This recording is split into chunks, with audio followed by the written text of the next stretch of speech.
오늘은 원망하는 아들에게 이런 제목으로 함께 하나님의 말씀을 나누려고 합니다. 사랑하는 성도 여러분, 우리가 성경에서 가장 사랑하고 가장 자주 듣는 설교 중 하나가 바로 오늘 본문에 나오는 탕자의 비유일 것입니다. 세상의 즐거움을 쫓아 아버지의 품을 매몰차게 떠났던 한 아들이 다시 돌아오는 이야기입니다. 우리는 이 비유를 읽을 때마다 먼 나라로 떠나가 허랑방탕하게 살았던 그 둘째 아들의 모습 속에서 과거 하나님을 떠나 내 마음대로, 내 고집대로, 아니 지금도 내 경험대로, 내 지식대로, 내 능력대로, 내 지혜대로 살아가고자 하는 우리의 부끄러운 모습을 발견하곤 합니다. 둘째 아들은 아버지가 살아 계심에도 불구하고 당돌하게 유산을 요구하여서 그것을 가지고 먼 나라로 떠나갑니다. 그러나 그가 찾은 자유의 끝은 참혹했습니다.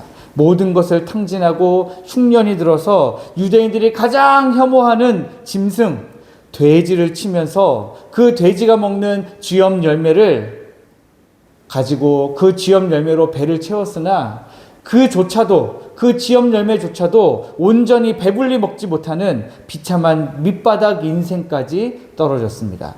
스스로의 힘으로는 단 한 걸음도 구원을 향해 내디딜 수 없는 전적인 무능력과 절망, 그것이 바로 하나님을 떠난 둘째 아들의 실존이었고 죄로 인해 철저히 잃어버린 바 된 우리의 진짜 모습이 아닌가 싶습니다. 그런데 아무것도 할 수 없는 이 절망적인 아들이 한 가지 기가 막힌 생각을 하게 되는데 바로 아버지 집으로 돌아오는 것입니다. 아버지 집에 돌아가면 품꾼 중 그 누구도 굶지 않는다는 사실을 기억했기 때문입니다. 20절을 보면 아직도 이 아들이 돌아오는 거리가 먼데도 불구하고 아버지가 멀리서 먼저 아들을 보고 측은히 여겨 달려오는 모습을 볼 수 있습니다. 냄새나는 아들의 목을 껴안고 제일 좋은 옷을 입히며 살진 송아지를 잡아서 기쁨의 잔치를 여는 이 아버지의 즐거움을 성경은 정말 실감나게 잘 설명해주고 있습니다. 자격 없는 자, 아버지의 유산을 가지고 먼저 받아서 먼 나라에 가서 허랑방탕 다 허비해버렸던 이 아들을 향해 부어지는 이 아버지의 전적인 은혜, 우리가 그것을 볼 수 있는 거죠. 우리는 보통 여기서 아멘, 나를 살리신 분도 이 탕자 같은 나를 받아주신 분이 바로 우리 하나님 아버지십니다 라면서 큰 위로를 받습니다. 그런데 예수님의 이야기는 여기서 해피엔딩으로 끝나지 않습니다. 흥겨운 잔치가 무르익을 무렵에 예수님은 이제 밭에서 돌아오고 있는 첫째 아들에게로 그 시선을 옮기고 계십니다. 그는 집안에서 들려오는 잔치 소리를 듣고는 노하여서 돌아가지 않습니다. 집으로 들어가지 않습니다. 그리고 뛰어나온 아버지에게 이렇게 원망 섞인 소리를 쏟아냅니다. 내가 여러 해 아버지를 섬겨 명을 어김이 없는데도 불구하고 아버지는 내게 염소 새끼 한 마리라도 주어서 즐기게 하신 일이 없었지 않습니까? 아버지에게 이런 원망 섞인 소리를 쏟아내 놓습니다. 성도 여러분, 이것이 바로 예수님께서 바리새인들을 향해 그리고 오늘 우리를 향해 던지는 무서운 반전입니다. 큰 형은 한 번도 집을 떠난 적이 없었습니다. 그러나 그의 마음은 아버지와 철저하게 멀어져 있었습니다. 아버지를 사랑해서 순종한 것이 아니라 종처럼 일하면서 대가와 보상을 바라고 있었던 것입니다. 우리는 말씀을 들으며 내내 나 자신이 회개하며 돌아온 둘째 아들이라고 생각하며 은혜를 받았을지 몰라요. 그러나 실상 우리의 뼈아픈 민낯은 잔치 밖에서 잔치가 열렸는데 그 잔치에 들어가지 않고 팔짱을 끼고 원망하고 있는 이 큰 형에 더 가깝지 않느냐 하는 것입니다. 내가 교회에서 어떻게 헌신했는데 나를 알아주지 않느냐고 불평하고 내 기준에 맞지 않는 연약한 성도들에게 은혜가 주어질 때 속으로 정죄하고 하나님, 나에게 먼저 은혜 주시는 게 맞지 않습니까?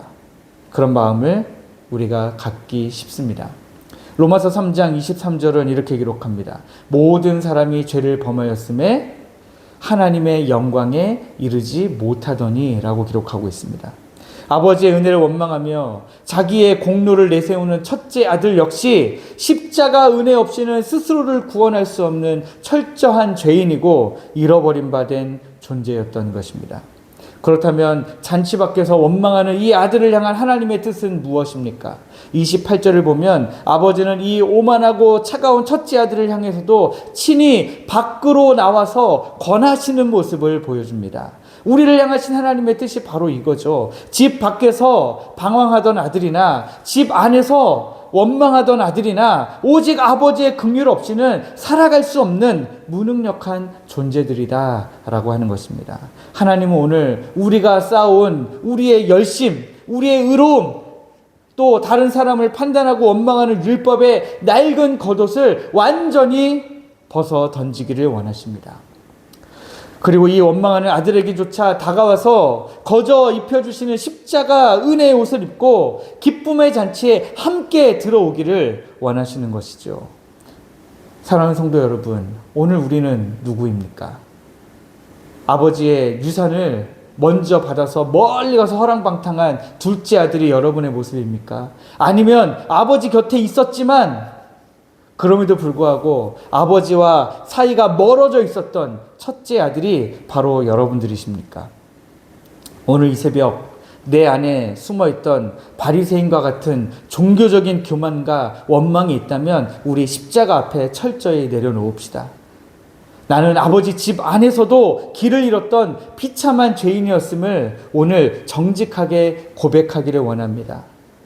또 뿐만 아니라 하나님 앞을 하나님께 원망하면서 내 기도에 응답하지 않으시는 하나님, 염소 새끼 하나라도 주어서 나로 하여금 즐기게 하신 적이 없으신 것 같은 그 하나님을 원망하는 나를 기꺼이 찾아서 밖에까지 나오셔서 우리에게 성령의 은혜로 권해주시는 그 주권적인 우리 하나님의 은혜를 간절하게 붙들고 우리 주님 앞에 엎드리며 기도하는 이 새벽 되기를 주님의 이름으로 축복합니다.